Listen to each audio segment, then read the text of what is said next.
Primeiro livro dos Reis, no capítulo 19.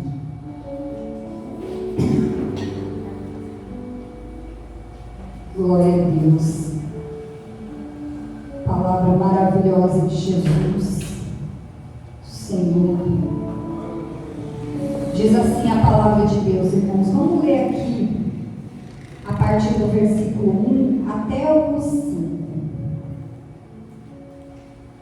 Diz assim a palavra do Senhor. Ora, Acabe contou a Jezabel tudo o que Elias tinha feito e como ele havia matado todos aqueles profetas à espada. Por isso, Jezabel mandou um mensageiro até Elias para lhe dizer: que os deuses me castiguem com todo rigor, se amanhã, nessa mesma hora, eu não fizer com a sua vida o que você fez com a deles. Versículo 3. Elias teve medo e fugiu para salvar a sua vida. Em Berseba de Judá, ele deixou o seu servo e entrou no deserto, caminhando um dia. Chegou a um pé de um zimbro, sentou-se debaixo dele e orou, pedindo a morte. Ele disse: já tive bastante, Senhor, tira a minha vida, eu não sou melhor do que os meus antepassados. Depois, Elias se deitou debaixo da árvore e dormiu. Amém.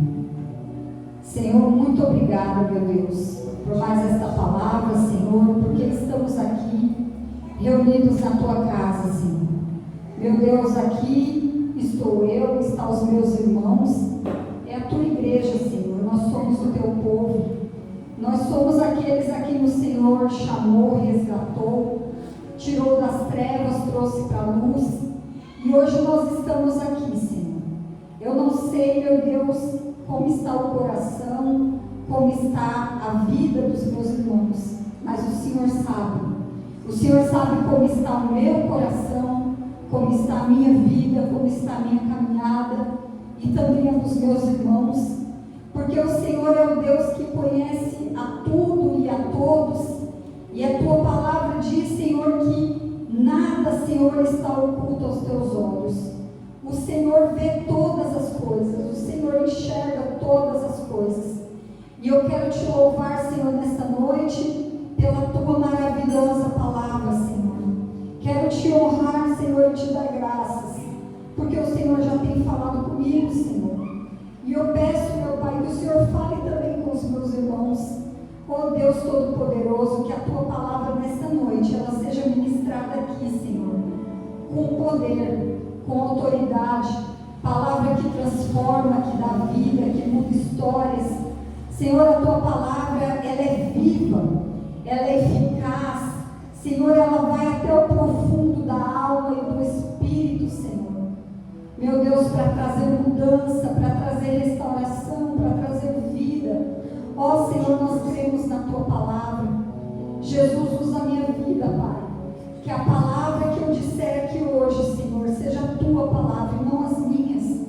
Mas aquilo que o Senhor, Pai, na Sua grande soberania, Pai, sabe que a Tua igreja precisa ouvir nessa noite. Fala aos corações, Senhor. Traz esperança para quem está cansado, traz forças para quem está sem vigor. Coloca de pé, Senhor, aqueles que se sentem desamparados, mortos. Oh Senhor, a Tua palavra é a que traz vida e vida com abundância. Oh Deus Todo-Poderoso, eu Te louvo nesta noite, Te dou graças por tudo, Senhor. Fala conosco aqui. Pai, eu peço que ninguém aqui nessa noite saia daqui como entrou. Meu Deus, mas que a Tua palavra ela venha com poder e ela traga transformação sobre as nossas vidas, meu Pai. Em nome de Jesus eu oro e agradeço, Senhor, por mais uma oportunidade de estar aqui, falando da Tua palavra, ouvindo a Tua palavra, Senhor, e seja sendo alimentado por ela. Muito obrigada por tudo, Jesus. Amém. Amém, irmãos. esse texto de Elias, né, esse texto da palavra de Deus, já li ele algumas vezes e todas as vezes que eu leio esse capítulo, eu sou muito tocada por Deus e pela forma que o Senhor, Ele trata com o ser humano. Aqui a gente está falando de um profeta, um dos maiores do Antigo Testamento, o profeta Elias. É um homem que não viu a morte, ele foi arrebatado. Um homem que a palavra de Deus diz que ele orou, né, e não choveu, ele profetizou seca e houve seca por 3 anos e meio. Um homem a qual foi chamado por Deus num tempo onde o povo de Israel ele estava numa situação, irmãos, que era assim, triste, né? A palavra triste é pouco para falar. Eles estavam num tempo de idolatria, de apostasia da fé. Isso significa que o povo tinha abandonado o Senhor. Eles já não queriam mais servir a Deus, eles já não serviam mais a Deus, eles já não adoravam mais a Deus. Pelo contrário, eles adoravam outros deuses, eles levavam uma vida totalmente em desacordo com aquilo que Deus tem para o homem, com aquilo que Deus tem para nós, né? E eles viviam uma vida dessa maneira. Mas Deus levanta os seus profetas. No Antigo Testamento, os profetas, eles eram a própria voz de Deus, né? Para falar ao povo. E Elias, ele tinha uma missão naquele lugar. A missão dele era profetizar, era falar, né, contra a idolatria. Naquela época quem reinava era um rei chamado Acabe e a sua esposa uma rainha chamada Jezabel. E eram eles que promoviam a adoração a outros deuses, né? Eles desviavam o povo, desvirtuavam o povo do caminho de obedecer a Deus para servir ao Deus Baal. Nós vamos falar um pouco hoje aqui de Elias, irmãos, mas da vida de Elias e das experiências que ele teve, do que ele viveu, mas principalmente da forma que Deus tratou com Elias, né, enquanto ele passou por essa experiência aqui. Ele teve muitas experiências com Deus, como eu disse, experiências grandiosas, mas ele teve uma experiência com Deus aqui que nós vamos falar mais hoje. E antes da gente entrar mesmo na palavra, eu queria trazer para você aqui alguns dados do nosso tempo, do tempo em que a gente vive, onde a gente está inserido. Hoje eu falava para uma pessoa e eu falava assim para ela: olha, a gente está no mundo material. Você está me vendo aqui, eu sou carne e osso, você também. Eu falei, mas existe um mundo espiritual que rege a minha vida, que rege a sua vida, que rege este mundo. É um mundo espiritual. E a gente está aqui neste mundo material, 28 de setembro de 2025, estamos aqui inseridos nesse mundo, e a gente precisa estar alertas, vigilantes. Nós, como servos de Deus, crentes no Senhor, conhecedores da palavra, a gente não pode estar disperso, a gente não pode estar distraído. As coisas estarem acontecendo e a gente viver num mundo aleatório, né? Não, nós estamos nesse mundo, nós fazemos parte dele. E eu queria trazer um dado aqui muito preocupante, irmãos, que eu peguei hoje atualizado. São dados de pesquisas da Organização Mundial da Saúde que diz assim, que 6% da população do Brasil, isso quer dizer cerca de 13 milhões de pessoas, elas estão passando por problemas de depressão grave. O que significa depressão grave? É aquela depressão onde a pessoa depende de medicamentos, ela está prostrada, ela depende, muitos já tentaram suicídio e outras coisas. Isso são dados que eles têm, fora o que as pessoas estão passando, mas não está inserido nesse dado. A depressão hoje no Brasil, ela é a principal causa de afastamento do trabalho.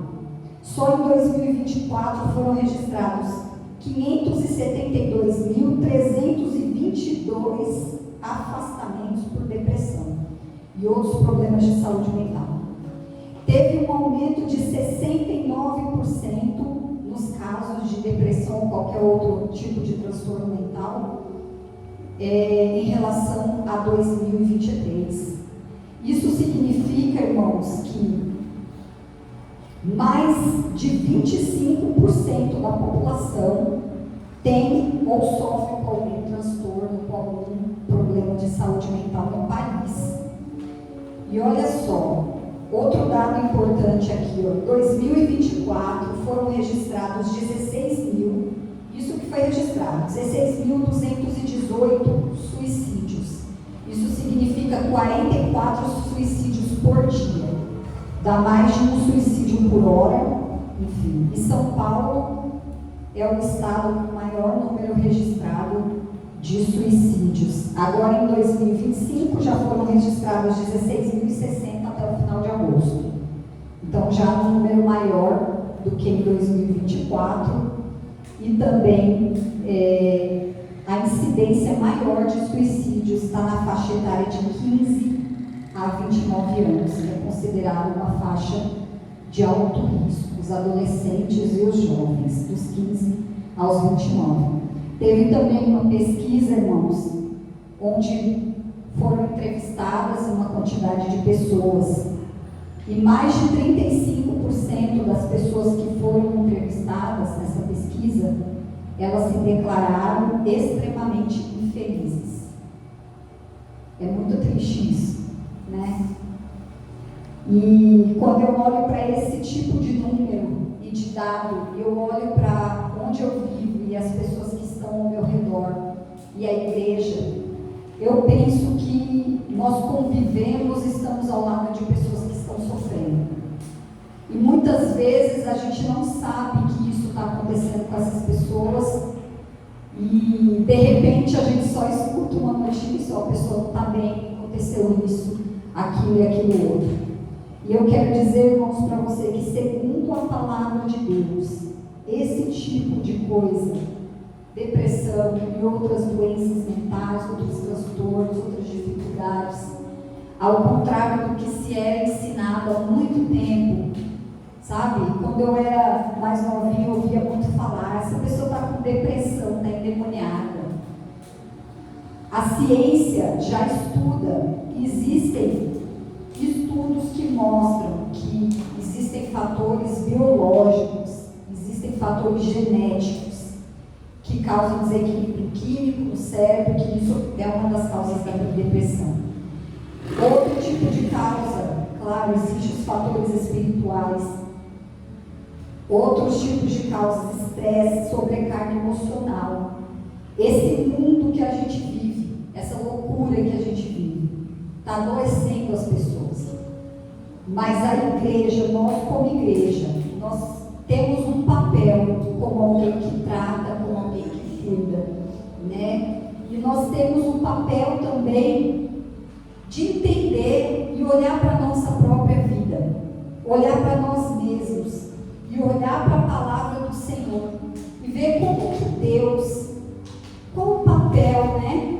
Quando você ou eu conversar com alguém que está passando por um sofrimento como esse, né? Uma pessoa que está numa situação como essa, a gente precisa falar de uma maneira espiritual com essa pessoa, porque existem os fatores, as coisas espirituais. Nada nesse mundo, irmãos, nada não tem ação espiritual. Tudo tem ação espiritual. Então, a gente precisa compreender. E quando a gente vai para a palavra de Deus, existem alguns personagens na Bíblia. Nós lemos aqui sobre Elias e o que Elias experimentou. A Bíblia diz que Elias, esse homem que já tinha acabado de destruir os profetas de Baal, os 450 profetas, os irmãos conhecem a história. Elias vai até o Monte Carmelo e aí 450 profetas de Baal, o ídolo, que ele, o único profeta que tinha sobrado. E ali ele clama a Deus, e a gente vê um dos eventos mais maravilhosos da palavra, um dos mais maravilhosos da palavra de Deus, onde o Senhor Deus manifesta o seu poder através do fogo, desce fogo do céu ali, e todos reconhecem que o Senhor é Deus. E aqueles 450 profetas são destruídos, e aquilo fazia parte do plano espiritual de Deus, do juízo de Deus sobre aquele povo, e também para mostrar, para trazer purificação para aquele povo. Era necessário que os ídolos fossem destruídos. Mas depois que acontece isso, a Bíblia diz que Acabe vai até Jezabel e fala para ela: olha o que Elias fez. Ele destruiu todos os profetas e conta para ela o que aconteceu no monte. E então essa mulher fala: olha, então você vai morrer, e ameaça ele de morte. Aí a Bíblia diz que ele foge, né? Nós lemos aqui, ele sentiu medo dela, ele teve medo da situação, e a palavra de Deus diz que ele foge para salvar a sua própria vida.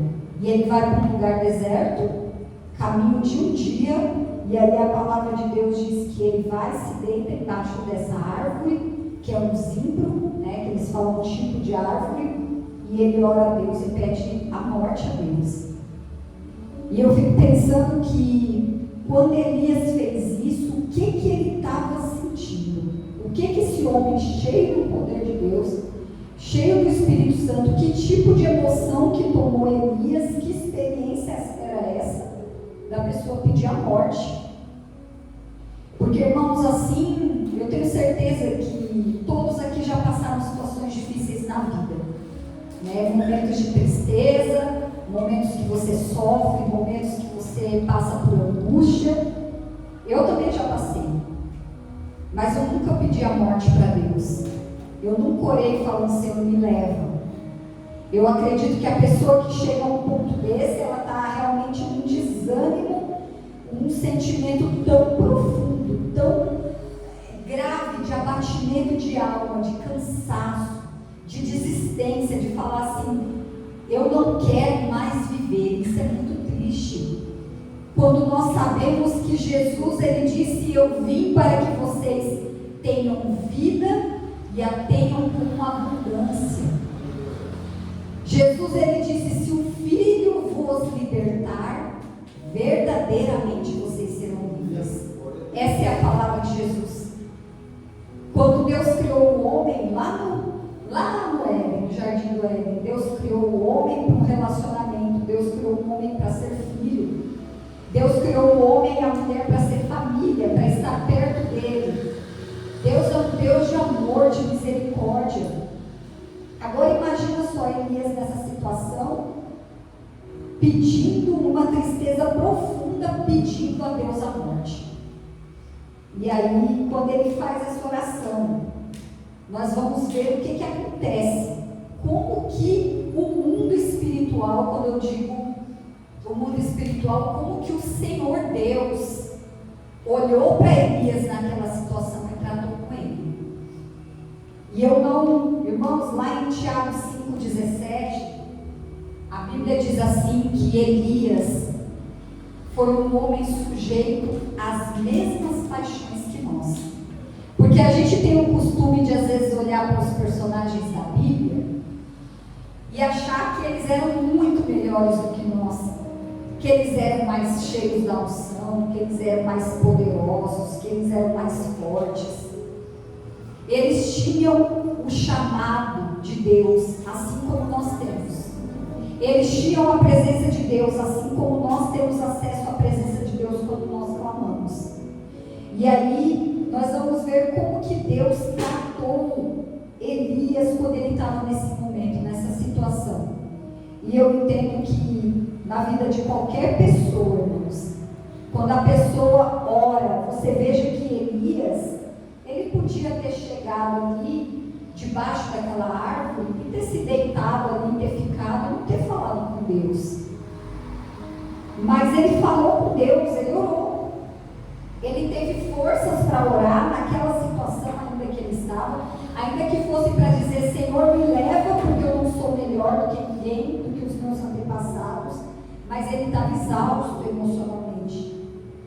Isso não aconteceu só com Elias. Hoje nós vamos focar na história de Elias aqui, mas isso aconteceu com outros personagens da Bíblia. A gente vê isso na vida de Davi, né? Davi, um homem segundo o coração de Deus, a palavra de Deus diz. Tem um salmo, aquele salmo tão maravilhoso que ele diz: por que estás abatido, a minha alma? E por que se perturba dentro de mim? Davi passou por coisas terríveis e também sofreu muito e falou: Senhor, por quê? Por que eu estou abatido dessa forma? Por que a minha vida, por que eu estou dessa maneira? Isso aconteceu com Davi, aconteceu com Jó. Jó, no seu sofrimento, ele orava, falava com Deus, ele falava: Senhor, por quê? Por que eu nasci? Por que eu saí do ventre da minha mãe? E ele se lamentava. Jeremias também, a gente vê na palavra de Deus, Jeremias conhecido como o profeta das lágrimas, né? O profeta chorão. Quando ele viu a situação que estava a nação de Israel, ele se compadeceu tanto e ele sofreu tanto com aquilo que estava acontecendo com o povo de Israel, né? Quando Deus tratou com o povo, porque o povo desobedeceu e foram levados cativos para a Babilônia, e a palavra de Deus diz que Deus feriu o povo e ele mesmo curou, né? Ele mesmo fez a ferida para curar. E aí a palavra de Deus diz que Jeremias, ele lamenta, né? Ele ora, ele se entristece. Se você ler Lamentações, é um livro assim que você sente, é um livro poético, mas que você sente a dor que Jeremias estava sentindo ali, o que ele estava sentindo de ver o povo daquela maneira. Então também passou por coisas.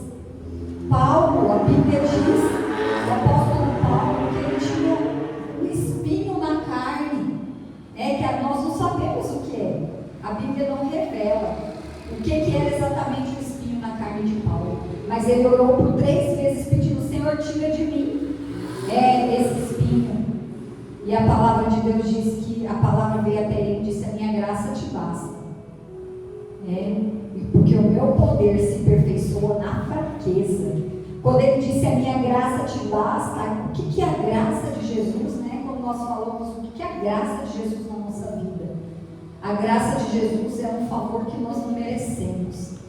É o Senhor estender a sua mão, é o Senhor cuidar de nós, é o Senhor tratar conosco, mesmo quando a gente não merece, mesmo quando nós somos rebeldes, infiéis, quando nós não fazemos, né, aquilo que agrada a Deus, ou quando nós nos afastamos do Senhor, Ele derrama da sua graça salvadora sobre a nossa vida. E Ele fala: a minha graça te basta. E é na hora que a gente está fraco, então é que nós somos fortes. Porque quando você e eu estamos fracos, é a hora que a gente pede o socorro de Deus, né? Na hora da maior aflição, você pode ver, isso é fato, porque é do ser humano isso. Quando a gente está bem, quando está tudo bem, quando está tudo feliz, quando está tudo maravilhoso, nem sempre nós nos lembramos de nos derramar na presença de Deus e clamar a Deus e buscar e pedir um socorro e pedir um favor. Mas na hora da angústia é a hora que a gente chora, clama e busca a presença de Deus. E aqui, olha só, o que eu quero trazer hoje para você e para a minha vida também, é que talvez você já tenha passado por situações assim dolorosas na sua vida. Talvez você já tenha não passado só por um dia, mas uma semana, meses ou até anos. Você já pode ter passado por situações de angústia, de tristeza profunda, de dor. Porque o que causa isso em nós, irmãos, são tantas coisas. Como a gente falou aqui, pode ser uma coisa genética, pode ser uma coisa que você passou, que você precisa cuidar. Pode ser um momento difícil, pode ser um trauma, pode ser as coisas que você viveu, né? Viveu na infância, viveu durante a sua vida. Mas a verdade é que existem traumas e coisas na nossa vida que precisam de cura. E enquanto não for curado aquilo, enquanto não for tratado aquilo, enquanto a cura do Senhor não vir, a gente vai sofrer com aquilo. Mas eu quero dizer para você que Deus, Ele é um Deus que se importa. A palavra hoje, eu mandei até mensagem para o Alexandre e eu falei assim para ele: olha, a palavra hoje, eu estou preparando a palavra aqui, eu orei, eu chorei, eu agradeci a Deus, porque eu falei uma palavra de conforto para a igreja do Senhor. Porque a igreja do Senhor é uma igreja que sofre. Nós sofremos. Nós sofremos. Apesar da gente saber que nós temos um Deus que cuida de nós em todas as coisas, que nós temos esperança, que nós temos vida eterna, que nós temos salvação. Nós somos pessoas neste mundo que passamos por coisas difíceis e que traz à nossa vida sofrimento. E eu separei aqui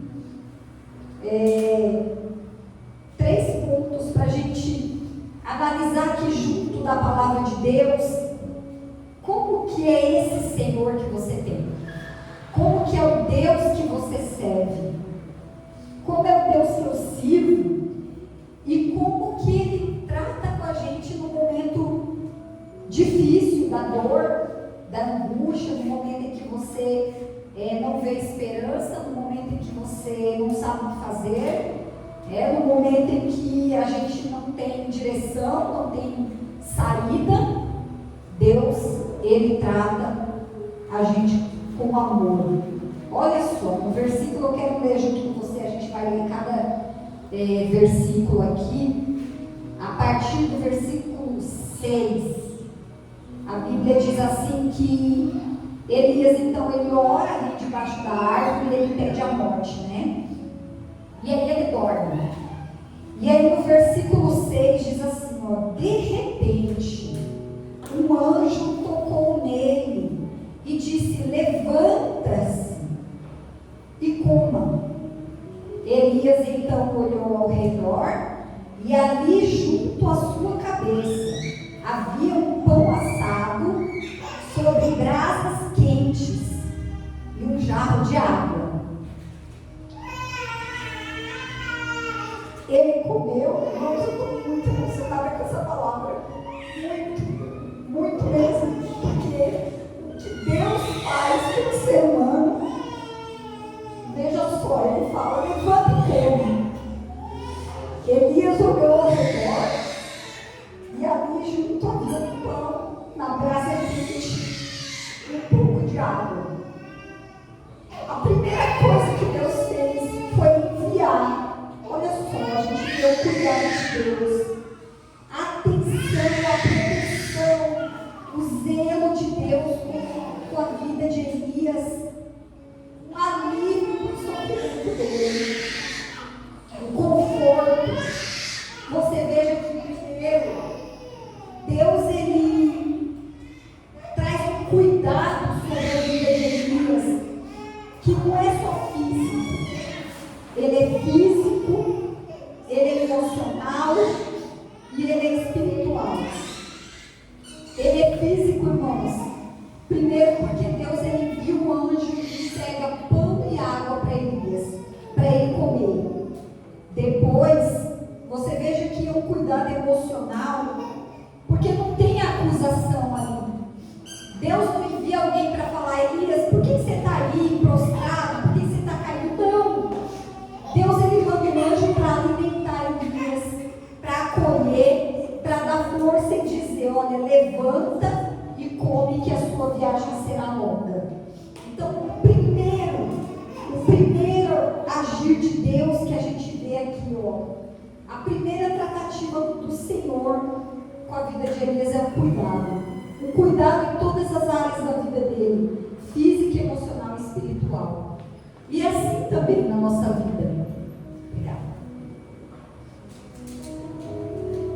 É assim também, irmãos, na nossa vida. Por isso que servir a Deus é maravilhoso. Você nunca pode esquecer disso, nem eu.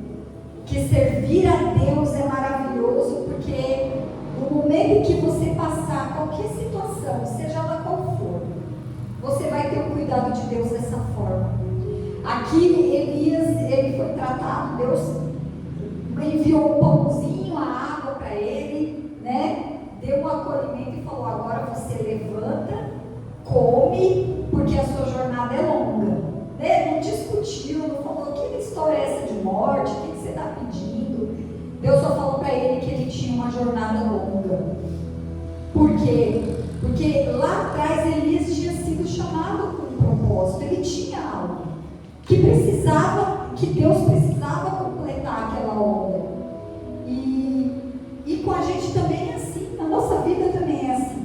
Mas a gente precisa, nos momentos assim, irmãos, se deixar ser cuidado. Se cuidar e se deixar ser cuidado por Deus. Né? Conseguir enxergar que Deus está cuidando de nós. Então, a primeira coisa aqui, a primeira atitude que nós vemos da parte do Senhor é o cuidado de Deus sobre ele, sobre a vida de Elias.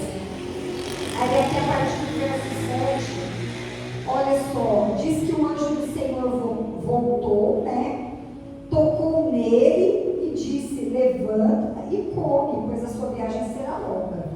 Então ele se levantou, comeu, bebeu, e fortalecido com aquela comida, ele viajou 40 dias e 40 noites até chegar a Horebe, o monte de Deus.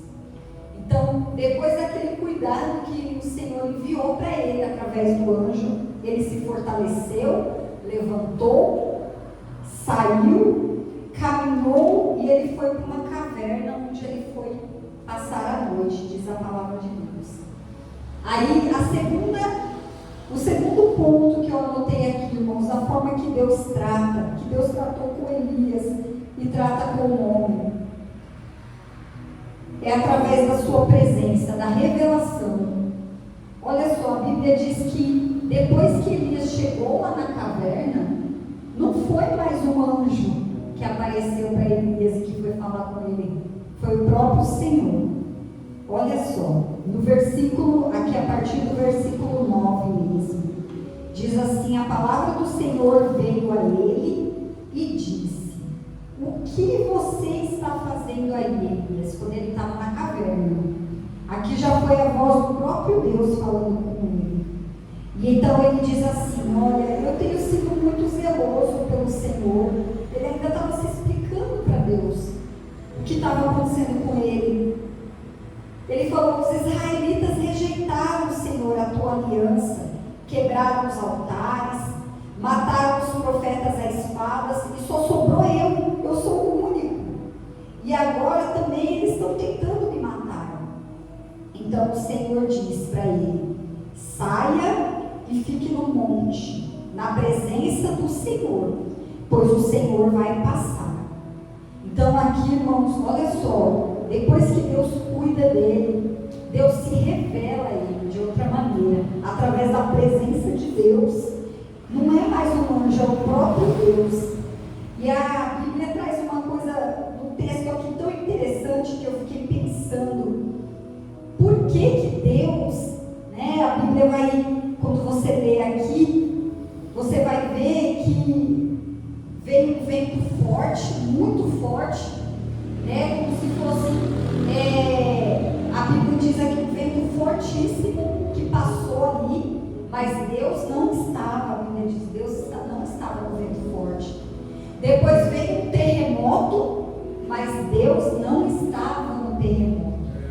Depois veio o fogo, olha só, e o fogo do céu que tinha vindo lá no Monte Carmelo, o fogo representa realmente, né, o Espírito Santo, o poder de Deus. Nesse caso, Deus não estava no fogo. Aí agora aqui, o versículo diz assim, ó, no versículo 12, finalzinho do 12: e depois do fogo, houve um murmúrio de uma brisa suave. Tem outra tradução que diz assim: veio uma voz mansa e delicada. E aí essa voz disse: o que você está fazendo aí, Elias? Era a voz de Deus falando com ele. Deus estava cuidando dele, falando: Elias, por que você está assim? O que você está fazendo aí? mas uma voz mansa e suave. E assim é a voz de Deus. Muitas vezes na nossa vida, muitas vezes Deus fala, Deus continua falando, a gente está ali passando por alguma coisa e Deus está falando. Deus fala através de palavras, Deus fala através de pessoas, Deus fala através de situações, Deus fala de tantas maneiras, e às vezes a gente está distraído e não ouve, né? Não está com os ouvidos abertos ou com o coração aberto para ouvir o Senhor, para ouvir o Senhor falar o que o Senhor está falando.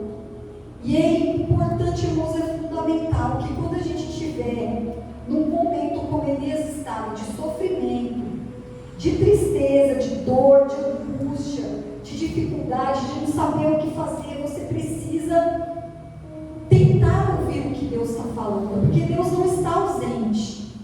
Deus, Ele não, a palavra do Senhor diz que Ele estaria conosco. O próprio Jesus, Ele disse assim: eu estarei com vocês todos os dias, até a consumação dos séculos estarei com vocês. E Deus, Ele está sempre falando, mas muitas vezes a gente está tão fechado, tão frio com as coisas de Deus, que a palavra a gente não recebe, né? A gente não ouve, ou a gente não consegue acreditar que realmente Deus está se importando, que realmente Deus está cuidando das nossas causas, dos nossos problemas, daquilo que a gente passa, do que a gente sofre, mas Ele está. Então, a primeira coisa, veja o cuidado de Deus na sua vida. O segundo, veja a presença de Deus, que Deus, Ele se revela sim a você, Ele se revela a mim, Ele fala conosco, né? Ele fala através principalmente da sua palavra. Mas às vezes nós estamos tão descrentes que a gente acha que não, a palavra é para o irmão, mas não é para mim. A palavra é para outro, mas não é para mim. A palavra de Deus, ela é lançada e nós somos uma terra. Ela pode cair no seu coração e simplesmente trazer muito fruto na sua vida, trazer transformação, trazer cura, trazer mudança de direção, de vida. Mas ela pode simplesmente cair na sua terra e não frutificar. O inimigo vem e rouba, mas isso se você permitir. A palavra de Deus, quando você ouve, quando eu ouço, a gente precisa falar: Senhor, eu quero crer na Tua palavra, me traz a fé, me traz a esperança, me traz, coloca no meu coração realmente, para que eu não duvide, da Sua palavra, que é tão maravilhosa para mim, tão maravilhosa para a minha vida. E aqui, você veja que quando a gente continua o texto aqui de Elias, depois que Deus cuida dele, fala para ele levantar, para ele continuar, porque ainda tem algo. Deus se revela a ele, a presença de Deus, nessa forma tão linda que a palavra traz, de uma brisa suave que era a voz de Deus.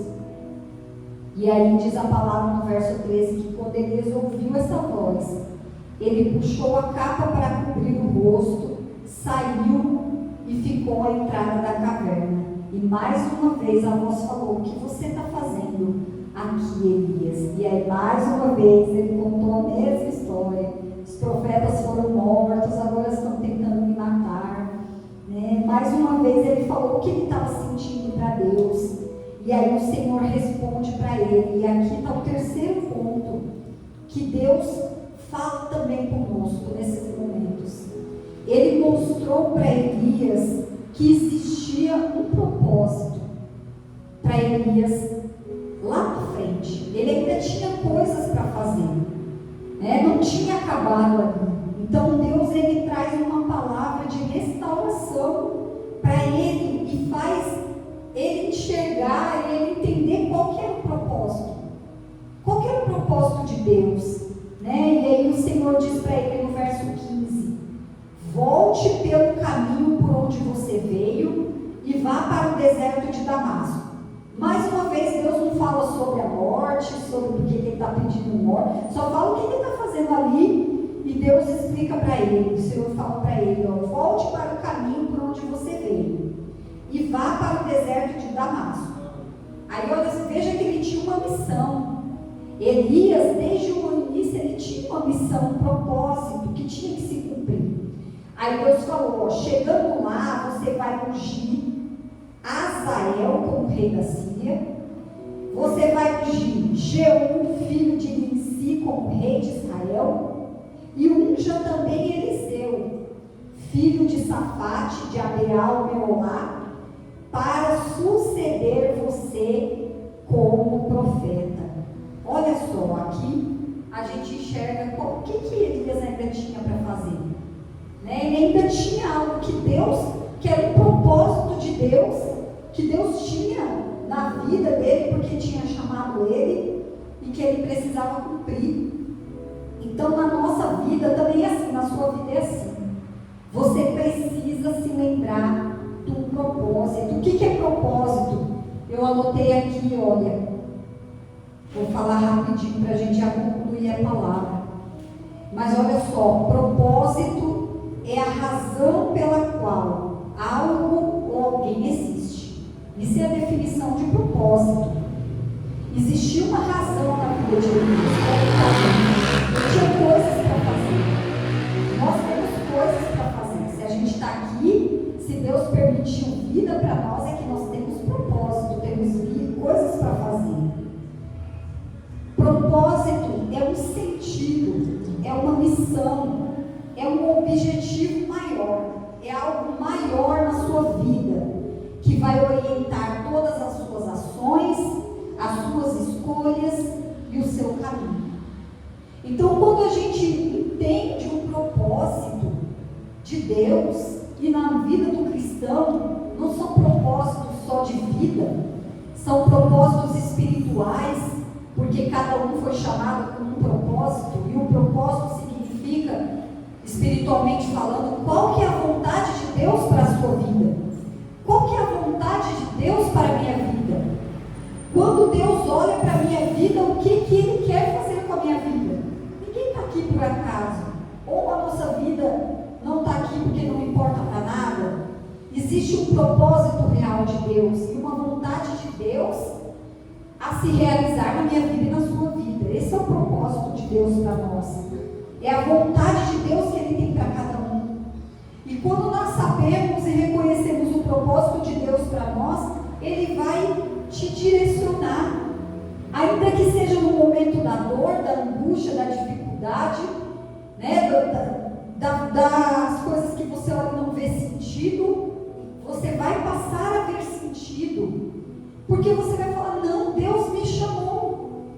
Deus me chamou com um propósito. E como eu sei qual é o propósito que Deus tem para mim, que é a vontade dele para mim, eu vou ter escolhas, eu vou ter ações, e eu vou trilhar o caminho de acordo com a vontade de Deus. Mas para isso é preciso a gente enxergar, ouvir Deus, reconhecer o cuidado de Deus. Olha só, coloquei aqui também que propósito é aquilo que te dá direção. É aquilo que dá direção na sua vida. Você percebe que se você não tiver um sentido na vida, se eu não tiver um sentido no meu vida, um propósito, se eu acordar de manhã e eu não entender por que eu estou aqui, o que eu estou fazendo nesse mundo, nada faz sentido. E a gente deixa tudo para lá. A gente passa simplesmente não viver, a gente não vive. A gente vive nesse mundo como se estivesse morto. E Deus não tem isso para nós. Olha só, a Bíblia também, eu coloquei aqui também, ó. O propósito é um motivo profundo que nos move. Aqui Deus falou para Elias qual era o propósito dele. Você tem coisas para fazer, você vai ungir líderes, né, para restaurar Israel, para restaurar a nação, para purificar a nação. Você vai levantar um profeta que vai suceder você, que foi Eliseu. Então ele tinha coisas, e nós também temos. A gente precisa ser racional, sabe, irmãos? Nós precisamos ser espirituais, mas também precisamos pensar pensar. Na nossa mente, a gente precisa olhar para a nossa vida e pensar com inteligência. Olhar para a nossa vida e falar, não, isso aqui existe um propósito maior na minha vida, existem coisas maiores. Mas e quando é difícil demais, quando eu não consigo, quando eu não vejo sentido, minha mente não consegue raciocinar mais isso, minha mente, aí é um caso, irmãos, que pode ser um caso que precisa ser tratado, não só espiritualmente, mas de outra forma também. Né? Existe ciência, existe medicina, existe recursos para a gente buscar ajuda. Mas é importante que nunca uma pessoa que está passando por um momento assim tão doloroso de vida, ou passando situações assim, eu, graças a Deus, eu nunca passei. Eu passei momentos de dificuldade, de tristeza, de angústia, mas eu nunca passei por um processo de depressão ou de algo do tipo, eu não posso dizer como é. Mas eu conheço pessoas que passaram, eu conheço pessoas que estão passando, eu já conversei com pessoas nessa situação. Então, são casos em que a gente tem que unir o espiritual, orar, buscar, falar, Senhor, socorre, Senhor, ajuda, Senhor, entra com providência, né? Para que o Senhor cure, restaure, levante, e Ele faz isso. E a gente trata, é muito importante que se alguém passa por um momento assim, tem que buscar ajuda. Não pode ficar sozinho. E se você sabe de alguém que está assim, tem que cuidar dessa pessoa de alguma maneira. Tem que cuidar espiritualmente, tem que cuidar emocionalmente. Porque espiritualmente a gente ora, a gente jejua, a gente fala de Jesus, a gente fala da palavra para aquela pessoa, espiritualmente. Mas a gente também tem uma maneira de cuidar das emoções da pessoa, né? Sendo amigos, estando perto, ajudando, amparando, tendo paciência, né? Espiritualmente, emocionalmente e também fisicamente. A palavra de Deus, irmãos, ela traz esse consolo para nós, que Deus, Ele pode transformar qualquer história, qualquer situação, o Senhor pode mudar, né? Você vê que até o Senhor Jesus, quando Ele foi, né, para o Getsemane orar, a Bíblia diz que Ele estava muito no seu íntimo, Ele estava angustiado, né? Ele estava com angústia de alma, ele suava, ele orava e eram gotas de sangue por causa da angústia que Jesus sentiu, do que ele sabia que ele ia viver. Mas a palavra do Senhor diz também que veio os anjos, confortaram, e esse é Jesus, esse é Deus. A palavra do Senhor, a palavra de Deus, ela é muito linda. E a gente tem alguns versículos que a gente acaba guardando muito no coração e que toca a nossa vida. Tem um versículo do Senhor Jesus que eu gosto muito, que Jesus, ele diz assim, não se turbe o vosso coração, né? Não se preocupe, não se angustie no seu coração, Jesus disse, não se turbe o vosso coração, na casa do meu Pai há muitas moradas. Ele disse, se não fosse assim, eu diria para vocês, eu vou preparar um lugar. Né? Então, irmãos, a palavra do Senhor e a caminhada com Cristo é uma caminhada árdua, difícil. Né? Jesus, ele disse assim, se você, quem quiser vir após mim, pegue a sua cruz e me siga. Mas quando ele diz, ao mesmo tempo que Jesus diz isso, pegue a sua cruz e me siga, ele diz assim também, olha, meu fardo é leve, meu jugo é suave. Por quê? Porque quando existe essa presença de Jesus na nossa vida, quando existe a presença de Deus na sua vida, ainda que a gente passe os momentos, até como Elias passou aqui, você vai receber de Deus um consolo, a paz. Jesus, ele também disse assim, a minha paz eu vos deixo, né? A minha paz eu vos dou. E eu não dou como o mundo a dá. É uma paz diferente. A paz que vem do Senhor é uma paz diferente. É uma paz que realmente a gente consegue falar: eu estou seguro nos braços de quem nunca me deixou. Eu estou seguro nos braços do Pai. Eu estou seguro nos braços do Senhor. E tem uma canção que a gente canta aqui muito nos cultos de oração, né, do Gabriel Guedes, que fala: é assim que eu luto minhas guerras, e ele fica repetindo, né? Parece que estou cercado, mas sou guardado por ti. Parece que estou cercado, mas sou guardado por ti. Então é assim que eu luto as minhas guerras, né? As guerras da nossa vida, as guerras da sua caminhada e da minha caminhada, a gente tem que guerrear sabendo que nós somos cuidados por Deus, como nós vimos aqui. Deus alimenta, Ele manda a sua presença e Ele faz a gente lembrar do propósito. Por quê? Por que nós estamos aqui? E por que você é importante para Deus? Por que nós somos importantes para Deus? E por que a sua vida importa para Deus? A sua vida é muito preciosa, a minha também. E foi pago um alto preço pela nossa vida. Agora a gente precisa jamais esquecer. Nunca esquecer. Quando você for guerrear as suas guerras, e eu também, Senhor, manda a tua palavra, né? Por isso que é importante ler a palavra. Por isso que a gente fala: leia todo dia, nem que seja um versículo. Tem aquele aplicativo Bíblia, o aplicativo Bíblia, alguma coisa, acho que é Bíblia. Bom, depois eu mando para os irmãos lá do grupo, acho que os irmãos conhecem aqui. Todo dia tem um versículo lá, né? Eu coloquei na tela do meu celular, então quando eu acordo de manhã, eu já vejo o versículo do dia. Aquele versículo do dia, se você ler um versículo do dia, e a palavra de Deus te alimentar, porque a gente é alimentado por um monte de coisa na vida, durante a vida, durante o nosso dia. Nós vamos sair daqui, amanhã é dia de trabalhar, é dia de batalha, de guerra, de vida real, mas na vida real, Jesus está na vida real, né? O Senhor está na nossa vida real. Então, é você olhar para a palavra de Deus e ser alimentado por ela todo dia, que é isso que fortalece a sua fé, isso que fortalece a minha fé, é o alimento.